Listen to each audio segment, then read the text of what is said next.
बहुत पहले की बात है। कासपुर नाम का एक गांव हुआ करता था। उस गांव में एक किसान रहा करता था जो बहुत ही ज़्यादा मेहनती और ईमानदार था, जिसका नाम था चंदन। चंदन में एक बहुत बड़ी कमी थी कि वह बहुत लालची आदमी था। वो अपने छोटे से खेत में कड़ी मेहनत करके गांव में सबसे अच्छी फसल उगाने के बावजूद भी उसके मन में हमेशा यही ख्याल आता था कि काश मेरे पास भी एक बहुत बड़ा सा खेत होता और उसमें मैं बहुत ज़्यादा फसल उगाकर बहुत अमीर आदमी बन जाता। यही लालच उसको एक बार घाटा में डाल देती है। चंदन की पत्नी भी उसे बहुत समझाने की कोशिश करती है कि ज़्यादा लालच मत कीजिए, गांव में सबसे अच्छी फसल हमारा ही होता है और अच्छे भावों में हमारा फसल ही बिकता है। फिर भी आप इतने लालच कर रहे हैं, हमारे पास किसी चीज़ का भी कमी नहीं है।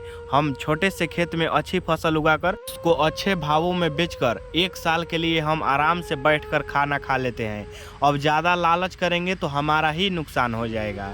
लेकिन चंदन अपनी पत्नी के बात को भी टाल देता है और बोलता है कि नहीं, मैं एक बड़ा सा खेत लूँगा और उस बड़े से खेत में बहुत ज़्यादा फसल उगाकर मुझे बहुत ज़्यादा पैसा कमाना है और बहुत ज़्यादा अमीर बनना है।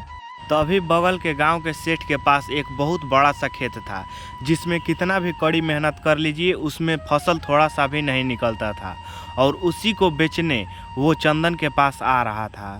अरे चंदन भाई, सुनने में आया है तुम बहुत बड़ा खेत लेना चाहते हो, तो मेरे पास एक बहुत बड़ा सा खेत है, तुम उसको ले लो। वैसे तो मैं उसको बेचता नहीं चाहता था, लेकिन कुछ मजबूरी ऐसी आ जाती है जिससे अपना ज़मीन भी दूसरों को बेचना पड़ता है। तुम उस खेत को ले लो, उसमें फसल बहुत अच्छी उगती है। और चंदन ने बिना सोचे समझे हाँ कह दिया। उसने कह दिया कि हाँ सेठ जी, मुझे एक खेत की ज़रूरत है, जो आपने मेरी यह इच्छा भी पूरी कर दी है। मैं आपका खेत लेने के लिए तैयार हूँ, आपको मैं अभी पैसा ले आकर दे देता हूँ।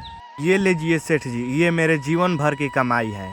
तभी सेठ ने बोला, अरे चंदन, ये तो पैसा बहुत कम है, इस पैसे में तो मेरा खेत तुम नहीं ले पाओगे, तुम्हारा सपना भी टूट जाएगा बड़ा खेती में फसल उगाने का। और उस समय भी चंदन ने एक और गलत कदम उठा लिया, अपने सारे खेतों का कागजात सेठ जी को दे दिया और बोला कि ये आप सेठ जी कागजात और पैसे दोनों रख लीजिए, मैं आपका बड़ा सा खेत लेकर ही रहूँगा। और आखिरकार चंदन ने अपनी सारी पुरानी ज़मीनें बेचकर एक बड़ा सा खेत ले ही लिया। और तभी उस खेत में जब चंदन काम करने के लिए गया तो देखा कि उस खेत की मिट्टी बहुत सख्त है और ज़मीन बंजर सी होने लगी है। फिर भी चंदन ने कहा कि नहीं, इस खेत में तो मैं फसल उगाकर ही रहूँगा और गांव के सबसे अमीर आदमी बनकर ही रहूँगा, भले ही मेरे कितना भी ये में मेहनत करना पड़े। और एक दिन चंदन सोच रहा था कि इस ज़मीन पर यदि मैं सबसे ज़्यादा खाद या डालूं तो मेरा फसल सबसे अच्छा होगा और गांव का सबसे अमीर बन जाऊंगा। इसमें ज़्यादा उर्वरक और कीटनाशक दवाइयाँ ज़्यादा डालूंगा तो उतना ही अच्छा मेरा फसल होगा।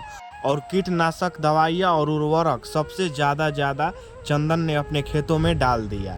और चंदन की इस गलती के कारण उसके खेत का सारा फसल इस साल का बर्बाद हो गया। फिर उन्होंने गांव वालों से सलाह लिया तो गांव वालों ने बताया कि वो बंजर ज़मीन है और बंजर ज़मीन पर कभी भी फसल नहीं उगता। और चंदन ने अपने किए गए गलतियों पर बहुत ही पछताया, पर पछताने का क्या फ़ायदा, अब तो सारे ज़मीन भी बिक चुकी है।